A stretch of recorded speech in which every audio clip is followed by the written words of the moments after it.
life is not always easy. There are times when it feels like everything is going against us, when we face obstacles that seem insurmountable, and when we feel like giving up. This is harder than I thought. Hard? That must mean it's bad. No. Every time you face disappointment, you face heartache, you face defeat, you face setbacks, it's preparing you for what this world has in store for you. It is the test that creates credibility. It is the test that creates trust.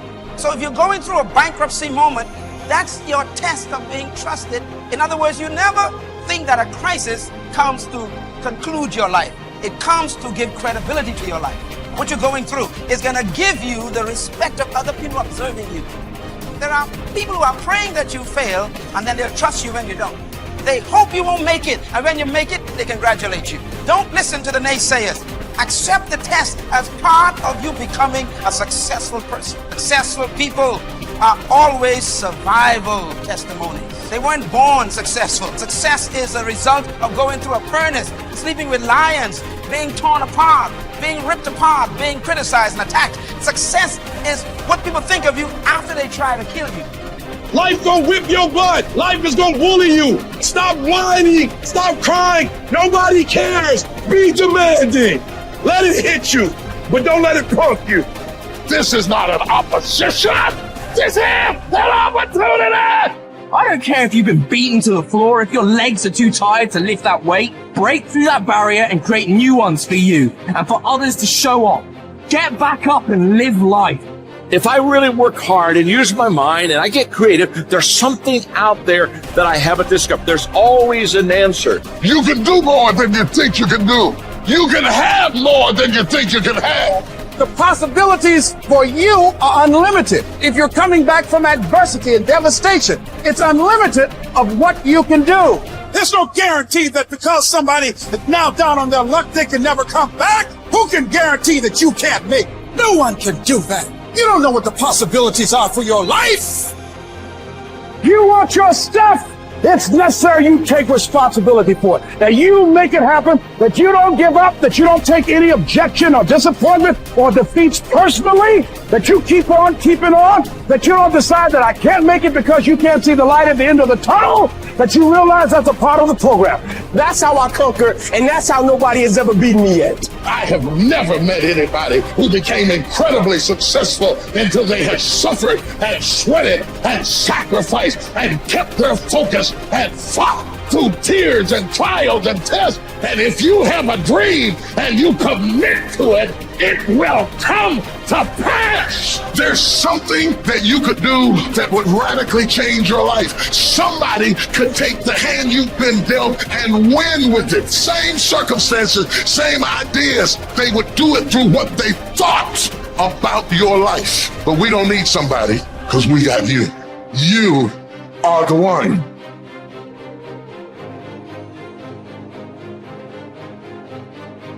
Remember then, that if you think the things which are by nature slavish to be free, and the things which are in the power of others to be your own, you will be hindered, you will lament, you will be disturbed, you will blame both gods and men.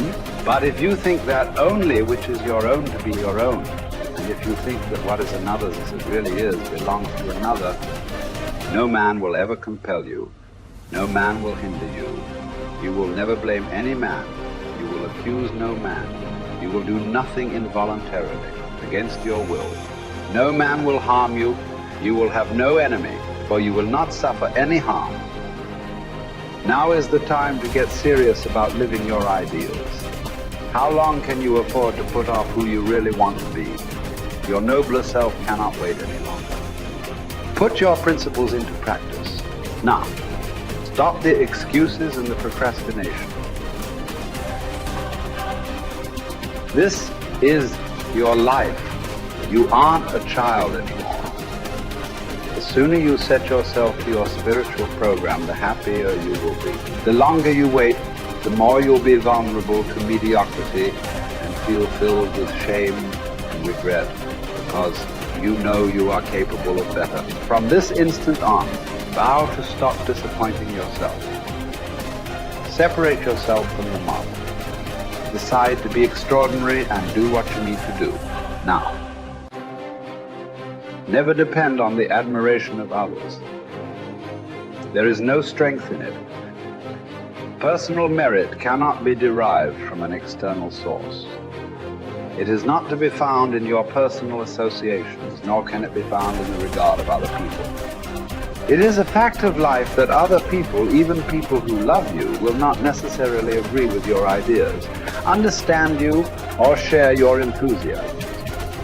Grow up. Who cares what other people think about you? Caretake this moment.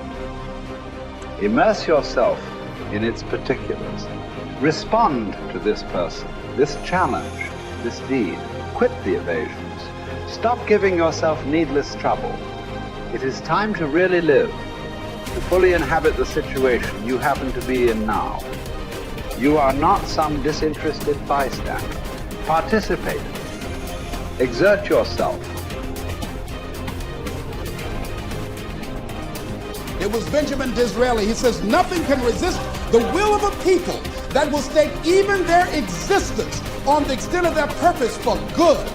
That when you dedicate your life to something, you bring on some powers in the universe that works through you to bring about changes that you would never ever know unless you have dedicated yourself. I'm reminded of a young guy who was on a bus, a little young fellow, and some kids were picking at him, some bigger guys. They kept on thumping him on the head and hiding their hands. And so he got tired of them doing that, and he stood up so he would not be around them, out of their reach. And they took him and said, sit down. They set him down. And he stood back up. He said, I don't want to sit down. They said, sit down. Didn't we tell you? And they pushed him back down. I don't want to sit down. They said, sit down. And they held him down. And he looked at him. He said, you might hold me down, but I'm standing up inside myself. And what we have got to do is know that there's something about you. There's something about us. There's a power in you that regardless of what happens to you, you can stand up inside of yourself. I think that's what the poet meant when he says, out of the night that covers me, black as a pit from pole to pole, I thank whatever gods there may be for my unconquerable soul. You have an unconquerable soul. Something that George Bernard Shaw said that I think has some power for us. I'd like to share it with you. He said, this is the true joy in life. And one of the things that he said that I loved when he talked about man and Superman, he said that we should establish a tribunal where people would be required to come once a year to give a reason why they should be permitted to go on living for the next year. Can you imagine all the do-nothings?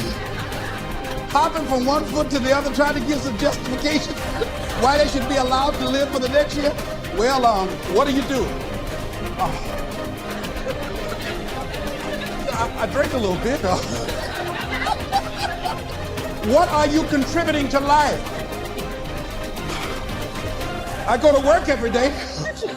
No, are you making a difference in the universe? Why should we allow you to continue to occupy this space? Can I come back to that one? This is a true joy in life. The being used for a purpose recognized by yourself as a mighty one. Being a force of nature instead of a feverish, selfish little clod of ailments and grievances, complaining that the world will not devote itself to making you happy. I am of the opinion, George Bernard Shaw goes on to say, that my life belongs to the whole community. And as long as I live, it is my privilege to do for it whatever I can. I want to be thoroughly used up when I die. For the harder I work, the more I live. I rejoice in life for its own sake. Life is no brief candle for me. It is a sort of splendid torch which I've got a hold of for the moment. And I want to make it burn as brightly as possible before handing it on to future generations.